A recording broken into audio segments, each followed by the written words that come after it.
Hello, hello, and welcome everyone to the private group coaching training, the Spinal Hygiene movement. I hope all my spinal hygiene doctors out there are doing awesome.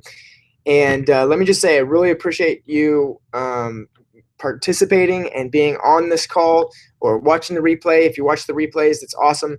If you have anything or need any help with anything, please don't hesitate to contact me. We can talk over the phone, we can text, we can even schedule a Skype call. I have a couple people we're doing that with. I just want to make sure that you're getting this and you're implementing this. I know a lot of you are wanting to get into schools, and so we're going to go over that. I'm going to put together kind of a like a layout, PowerPoint, not PowerPoint, like a real quick PDF on how you get into schools. Like number one is, we've talked about this a little bit, is with your patients. Same thing with doing lunch and learns.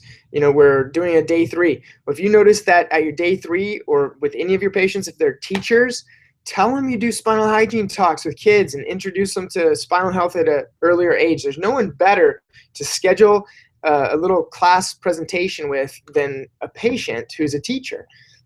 Because number one, they're going to understand how important chiropractic is. And even if they're, even if they're not a wellness patient, even if they're for pain, tell them you want to help prevent that in all of their kids. And so just like dentists did, use the dental analogy, just like dentists got in and taught about how to brush your teeth, that's all we're doing. We'll go over how to do that and how to do those classes today.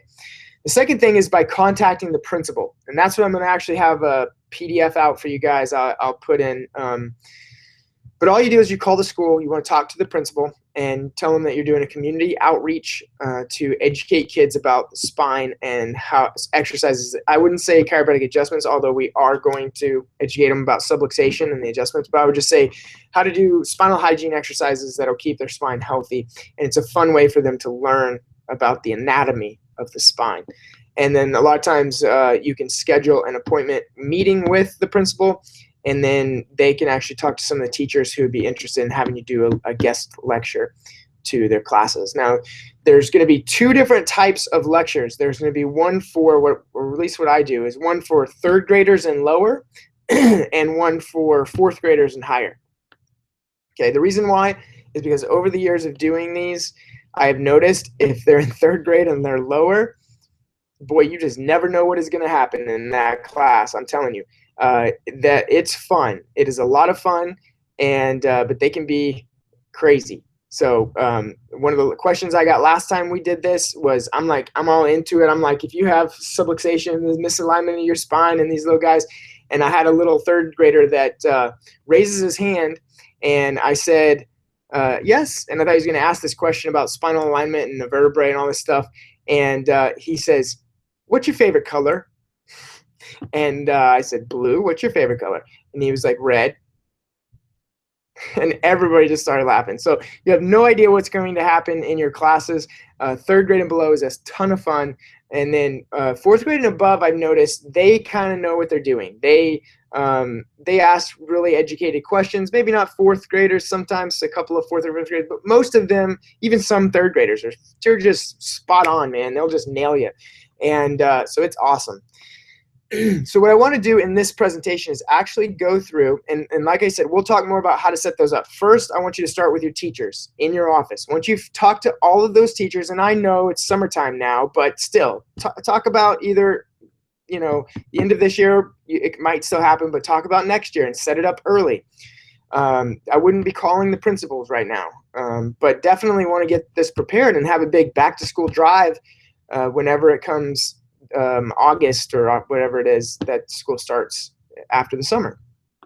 Okay, so let's look at, well, first of all, let me share my screen. I'm going to show you what we're doing for kids, and this is going to be awesome. This is not fully put together yet. It's hard to video. They won't let you video inside of a school, okay, especially with kids without signatures and all this stuff. So I've not been able to get any video footage from that, but I'm gonna do the class with my kids. Maybe some of my chiro kids can come in and we'll videotape it and we'll show it. But let me start with telling you, kind of showing you what we do for the little guys, the 3rd graders and below. So I'm gonna share my screen right here. Maybe, yeah, okay. All right. So this is Atlas, man. or Atlas. And we are going to have some handouts, some flyers, some maybe even some fun little toys or something that the kids can play with. And we're going to have like a poster of Atlas and show him how he takes care of the spine.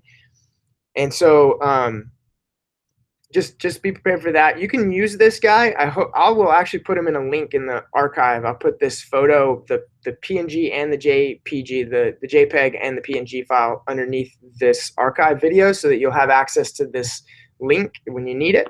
Okay. And you can use this. Feel free to make your own forms, your own handouts. You can use this guy. You have the right to do what you want with this guy.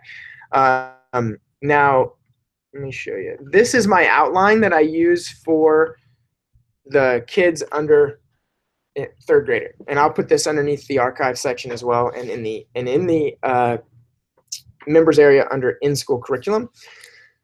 And this is what we're actually building our PDFs out of that is going to go out. This third grade and below program, I've been using it, but I have not put it into like a PowerPoint or a training for you yet. So this will go into that training. But let me just show you and tell you what I do whenever we do these classes. I do 3 different portions of the class. This only takes about 30 minutes.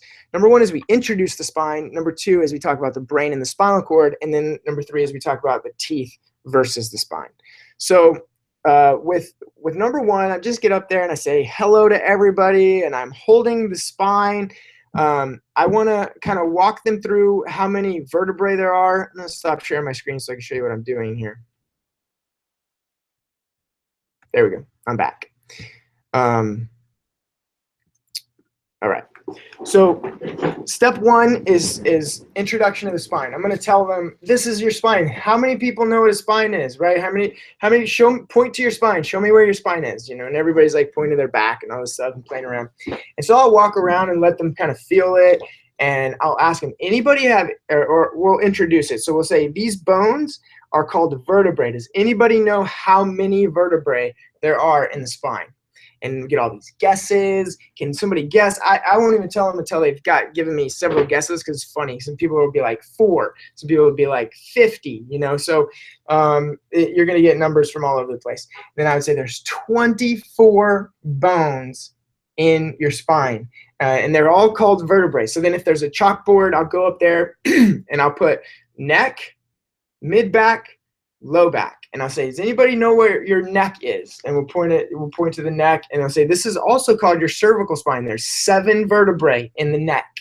And then we'll go, anybody know where your mid back is? You know, or this is called the thoracic. There's 12 vertebrae in your thoracic. And then we'll say, anybody know where your low back is? And then they'll point, and this is called your lumbar, and there's 5 vertebrae in your lumbar. So we're teaching them about anatomy, and it's fun, and they're interacting, and they're talking. And so then we talk about do you know how many different ways your spine can move? Can you show me, right? And so then we're all bending, we're like this way, and I'll say there's actually 3 ways that your spine moves. And I would say forward, everybody bend forward, back, everybody bend back, lean to the left, lean to the right, and turn to the left, and turn to the right, right? So we're talking about range of motion without saying the words range of motion, and we're teaching them about how their spine moves. And then we say, did you know that there's muscles around your spine? And let me see your muscles, right? So we're playing this whole time. But we just covered in the first introduction of the spine, in a very fun way, spinal alignment, range of motion, and muscle and muscle balance, right? So the 3 core concepts of spinal hygiene: spinal alignment, spinal range of motion, and the muscles, strength and muscles around the spine. So that was the introduction to the spine. Now, in the brain and spinal cord section, this gets fun. This is where we actually do an interactive exercise. So basically, I tell everybody that, or we talk about, did you know why you have a spine? Does anybody know what your spine does? Nobody usually gets this answer, right? But we say it protects your brain and this thing called your spinal cord. So it's like an armor. It's your armor that protects your brain and your spinal cord. And you know why that's important? Because your brain sends messages through your nerves that tells your body to do everything that it does. Everybody raise your hand. Did you know your brain just sent a message to your arm and told it to do that? You know, talk about your heart beating, your lungs breathing, your digesting of your food. All of these things are controlled by your brain by sending messages through your nerves. And so what happens if I get a misalignment in my spine? Everybody's like, oh, it blocks the messages. It interferes with the messages getting to the rest of my body. So we want to show you a game.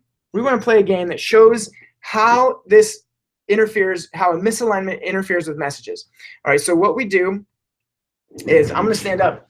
We have the kids line up in single file line, right? And so they're all lined up at the front of the room. They're all lined up facing the classroom, one by one by one, facing me. Now I say, you guys are in a good alignment, right? And I take a basketball. I have a basketball from when I was in high school. So we take a basketball and I say, and I have a stopwatch, and I'm going to say, okay, I want you to pass the ball all the way down. And I ask their name. What's your name? I want Mary. What's your name? John. John, I want you to start passing it, and I want you guys to pass the ball all the way down to Mary. And I'm going to time it. Ready? Go. And then they're passing the ball down. They're passing the ball down. And I stop the watch when it gets to Mary. Wow, 10 seconds, right? 10.1 seconds. Good job, guys. Everybody give a hand of applause, right? Okay, now, what if the spine's out of alignment? I mean, like, that's what your brain does, is it sends a message through the nerve, and then it tells your body to move. So I might say, John, you're the brain. Mary, you're the arm. We're going to tell our arm to move. So they pass the basketball all the way down. And then I say, what happens when there's a misalignment in your spine? So I will move the kids out of the way. Like I'll move one forward, one back, one forward, one back, one forward. And so they're all in a zigzag line facing towards the room. Now I'm going to say, all right, John, you're the brain. You tell the arm to move, and I'm going to time it. And then they have to pass the ball all the way back, all the way to the line. I'm like, whoa, that took 20.1 seconds. That took 10 seconds longer because you were out of alignment. That's what happens with the brain when the spine's out of alignment. So you know what we do? We go to the chiropractor and we get adjusted. I'm going to adjust you guys. I'm going to adjust you, and I would put everybody back into alignment. And then I would say, okay, let's test it again, see how fast you can go. And then I say, John, send a message to the arm. Tell it to move. Boom, boom, boom, boom, boom, boom. Time it. Usually it's faster on that last time, right? So in their mind, they're having fun. They're playing a game, and they're able to see that the chiropractic adjustment speeds up the messages to the body and helps the brain tell the body what to do. That's like the funnest game to do. Everybody has fun. It's a good time, right?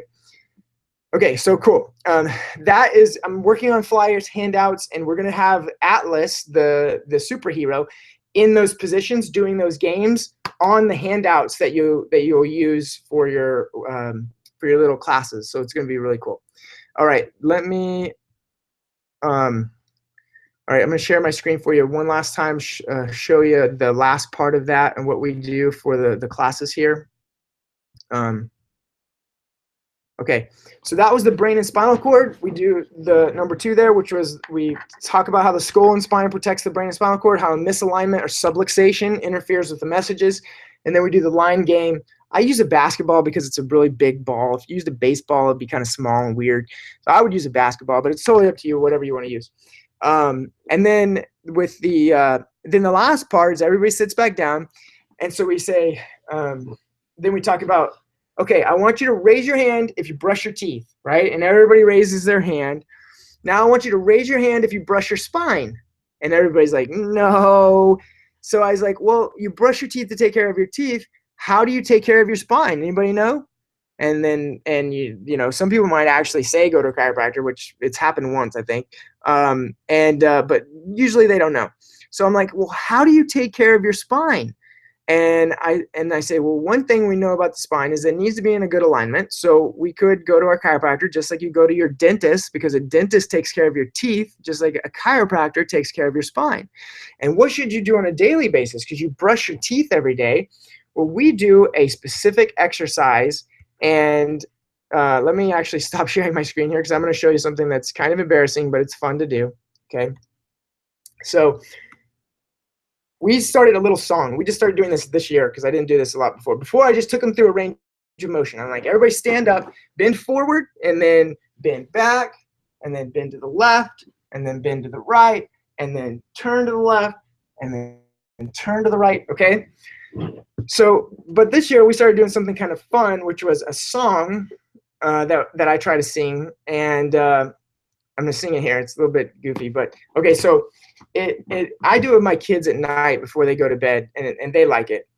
And so I'll put this song together. I'm actually gonna hire a singer from Fiverr to put this together with Atlas, and so he could actually do the song on the video. But basically, it goes: touch your nose, touch your toes, raise your hands and elbows, lean to the left, lean to the right.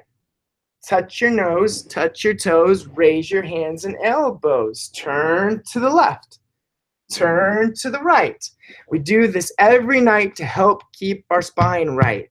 And then, we let's do it again. Let's do it again. Ready? Touch your nose, touch your toes, raise your hands and elbows, lean to the left, lean to the right.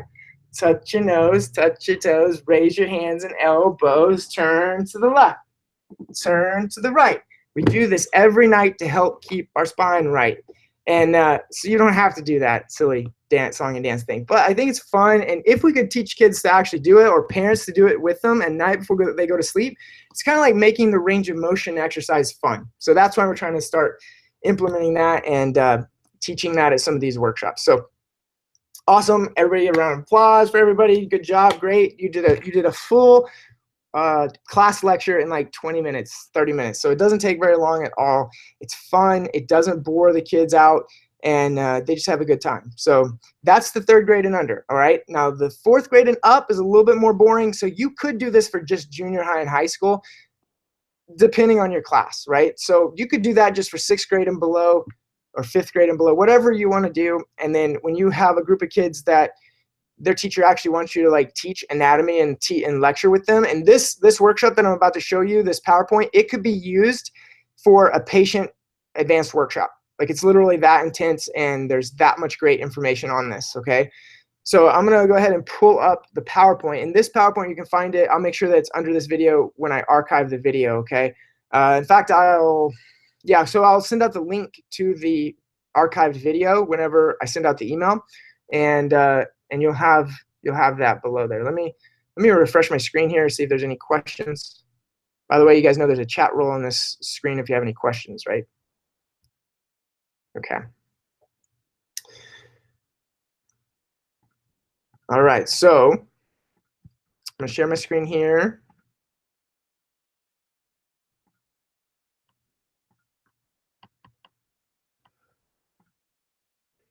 All right, this is the in-school curriculum for, I would say, junior high, high school, but maybe even 6th grade, 5th grade. I've noticed sometimes those classes are pretty intense, so sometimes we'll use a PowerPoint in those classes. But okay, so basically we start off, motion is life, movement is life. We're going to talk about spinal hygiene.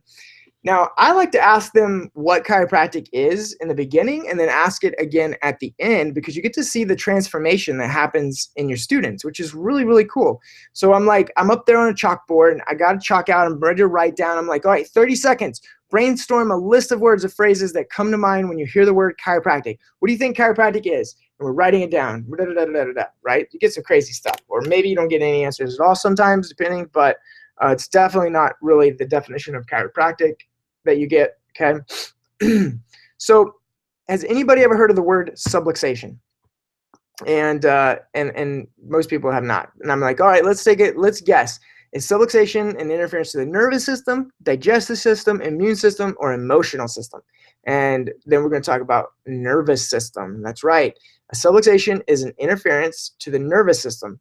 It's treated by a chiropractor. It's misalignment of the vertebrae or restriction, basically a joint dysfunction. So I'm showing them, I might have the spine there. I'm saying, that you're supposed to have a proper motion, proper alignment. And when we don't, we call that subluxation. A chiropractor is a doctor who works on your normal physiology, particularly that of the nervous system, by correction and prevention of subluxation. Okay. Now we talk about spinal hygiene, and a lot of people don't put these words together: spinal and hygiene. You probably heard of dental and hygiene, right? But hygiene means a science or practice that deals with the preservation of health. So when we say spinal hygiene, spinal refers to the spine. So we want to preserve the health of your spine. So spinal hygiene means the science and practice of preserving the health of the spine. Now, we use an analogy of dentistry. Spinal hygiene is similar to dental hygiene. With dental hygiene, the goal is to prevent degeneration of your mouth or teeth. With spinal hygiene, our goal is to prevent the degeneration of the spine. Potential problems in your mouth could be cavities, gingivitis, rotting of the teeth and gums. Potential problems in your spine could be bone spurs on the vertebrae, vertebral disc shrinkage, fusion of the vertebrae. Professionals in dental hygiene would be a dentist or a dental hygienist, and obviously professional in spinal hygiene is a chiropractor. Procedures like dentists do filling your cavities or they do root canals, not very much fun. Procedures that chiropractics do is they adjust the spine back into normal physiology or normal alignment. So you might call your chiropractor a spinal dentist, except spinal adjustments are much more enjoyable than dental work. And by the way, on this episode of this day, I just came back from the dentist this morning, and it was not fun. I would much rather go to the chiropractor any day of the week than go to the dentist. And I just had a teeth cleaning. All right. So let me ask you a question. Which is more important, spinal health or spinal hygiene or dental hygiene? Well, in dental hygiene, you can replace your teeth. You can get dentures. You can't replace your spine. In dental hygiene, your teeth, their function is limited to one system of your body, your digestive system. So they are important, but they are connected to your digestive system.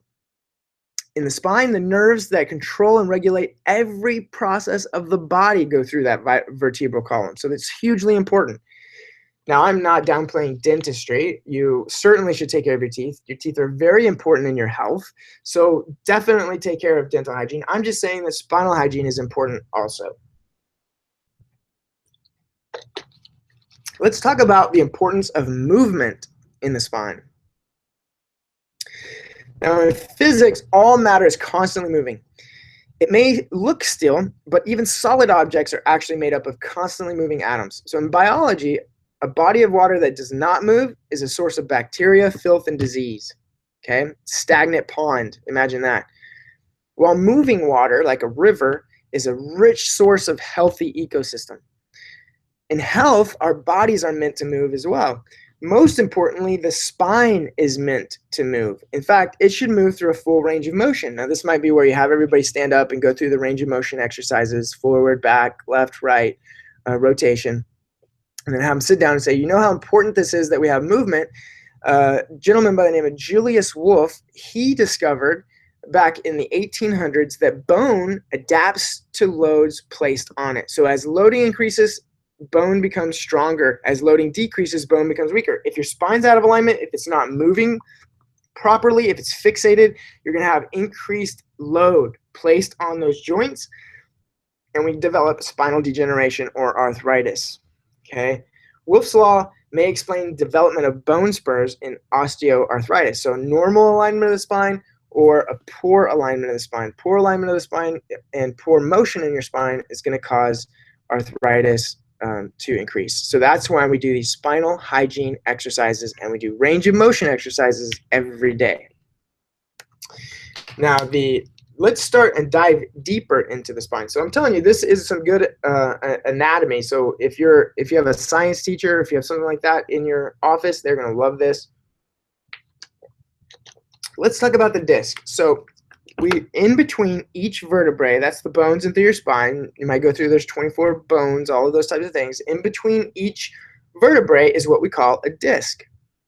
It makes up about 1/3 of your entire spinal column. It's made of collagen and cartilage. It's there to provide buoyancy so that your spine can handle stress. And guess what? It comes a certain time in your life where blood flow decreases to those discs. It's actually in puberty, but sometimes I don't say the word puberty because everybody thinks that's hilarious. So there comes a certain time when blood flow decreases to the disc. And so it becomes really important for your spine to move. This movement is called imbibition, and it helps exchange fluids in and out of the joint. So nutrients can come in, waste materials go out. All right, so what are we worried about? If your spine stops moving and becomes immobilized, what happens? Well, the joints, all of these things can happen. You can go through all of these if you have this PowerPoint, or they're handouts as well. So if you go to the section of the training, the in-school curriculum section, not only can you download these PowerPoints, but you have handouts. So I recommend you give all the students handouts, have them printed out before you go, so that they can look on with you while you're teaching this. Now, there's even other dangers such as muscle problems and cardiopulmonary issues. Let me ask you a question. So what would be some specific benefits you might notice if you had good spinal hygiene? So if you have good spinal hygiene, what do you have? What's going on? So we write those on the board. You can move good. I might start them off by saying your brain is and your nervous system is healthy. You're able to do what you want to do. Your body's able to heal. And then they would go on and we'd say, what are some benefits of maintaining the health of your spine? Okay, now this kind of a trick question here, but which of these two causes the most spinal problems? Have them guess: carrying heavy loads or sitting at a desk. Now, a lot of people think it's carrying heavy loads, but it's actually sitting at a desk for a long period of time. It actually causes the worst degeneration. Neither one of them are good. We need to make sure that our backpacks are not overpacked. You need to make sure that you have them strapped strong to your back. But also, when you're sitting at a desk for long periods of time, it's not good. That's why we want you to do the range of motion exercises every day to help keep your spine healthy. So that's why chiropractic is important. It's restoration of spinal health. It restores what we call homeostatic spinal motion, or balanced spinal motion. It restores spinal function. There's multiple benefits, both in neurological, biomechanical, cellular, biochemical, muscular, energy. So once again, I erase the board and I'm like, 30 seconds, guys. I want you to brainstorm with me a list of words or phrases that come to mind when you hear the word chiropractic. What is chiropractic? And then we brainstorm that. And the list that happens at the end of this presentation is much more impressive than the list that happened when we first started. So that's a really cool transformation to see. And like I said, you could do this with your patients. This is an anatomy class, basically. And it gets intense, and you don't have to go as deep, or you can go deeper if you want to. Now, I put this slide at the end. I feel that chiropractic relies on innate intelligence of the body. Anybody know what innate intelligence is? Right? A body's natural healing mechanism. So if I get a cut on my finger, any of you have to think about your cut healing? If you ate some food for lunch today, do you have to digest that food with your head, with your brain? Are you thinking, I have to digest that here and get those nutrients there? No, your body does this naturally. That's called innate intelligence. There's an amazing intelligence inside every one of you to heal. And chiropractors look to process that physiologically compatible with the body. So the processes that we use, like the adjustment and all of these types of things, we don't use drugs or surgery. We're looking for processes that are compatible with your body that improve innate intelligence. We focus on natural mechanisms of the body, and chiropractic adjustments are what we call physiologically compatible. Your body uses them to help improve this intelligence inside of you and heal. So that's that is the out school PowerPoint lecture that we use, and as you see, that anatomy is pretty intense, but it's a cool class, and I think your teachers, that's the important thing too, is when you do these, principals and teachers are going to be like, wow, that was college level or up or graduate level class right there. So anyway, all the time that we've done them, they've really appreciated it. Feel free to tweak and change those PowerPoints however you like, and you can use them, make them your own. Change the colors, put your logos in there, whatever you want to do. But I think you'd appreciate the feedback that you get when you do those types of presentations. So, all right, guys. Well, that's today's training for you. I will get the resources out to you as soon as possible. I'll get you the resources on Atlas as well as the video that we do and the song and all those types of things that we use during the kids class. That's the fun one. And If you guys have any questions at all, don't hesitate, reach out to me. All my emails at the bottom of the email, you can see my phone number, and feel free to text me. I can get back to you fastest with a text. If you call, though, I'll try to call you back if I don't get it. And then, oh yeah, and don't forget, make sure that you look on Facebook. At the very bottom of all the emails as well, there's a link that connects you to the private Facebook page. And so join the private Facebook page. Just click on that link and then hit the join button. And I post these emails and stuff. Every time I send an email out, I post in the Facebook group, so you get a notification there as well. And just let me know that you want in. We'll let you in. All right, thanks, guys. Thanks so much. We will see you very soon. Keep training. Keep going. I know these things are everything in the world is slow to implement. I understand. Like, now, be fast implementers. Do this, but it takes time to make these things happen. So that's why we're doing this training now. When school starts next year, we're going to be ready for it. We'll do a great back-to-school push, and then we'll get into schools and do a lot of these fun classes. We'll tweak and change and improve these processes as we go. All right, thanks, guys. Have a great one. Hope you have a great rest of your week, and we'll talk soon.